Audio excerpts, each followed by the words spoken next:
আমাৰ আজি মানে এটা সৰু বিয়া আছে। আপোনালোকে সৰু বিয়া কিটো নাজানে। এটা সৰু বিয়াটোৰ বহুতকেইটা নাম আছে। শান্তি বিয়া, তুলনি বিয়া, সৰু বিয়া।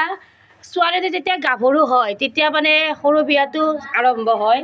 এয়া চাওক ইয়াতে আমি মানে সকলোৱে গা ধুৱাবৰ কাৰণে ৰখি আছোঁ। এয়া পাইলৰ মাক, মাহী, আলপনা মানে এইটো মানে পুষ্পিতা হোৱা বুলিও কয়। আমাৰ মানে খুৰী আছে ৰেডি হৈ কেনে পুষ্পিতা নাম মানে বহুতকেইটা নাম আছে আৰু আপোনালোকে যি বুলি জানে আৰু আমাৰ ইয়াতে যি বুলি জানো সকলোৱে জানে, অসমীয়া মানুহকেইটা জানে। আৰু যিসকলে নাজানে কেইটাই নাহাঁহিব যে কি ভিডিঅ' দি আছে, নাজানাকেইটাই বুজি ল'ব আৰু আপোনালোকে গমেই পাব অসমীয়া মানুহ ওচৰত থাকিলে সুধিলে। কিন্তু মানে তুলনি বিয়া বুলিও কয়, কাৰণ ছোৱালী এটা গাভৰু হ'লে মানে এইটো হৈ যায়। আৰু আপোনালোকে চাওক জেঠি কিবা ক'বি নেকি?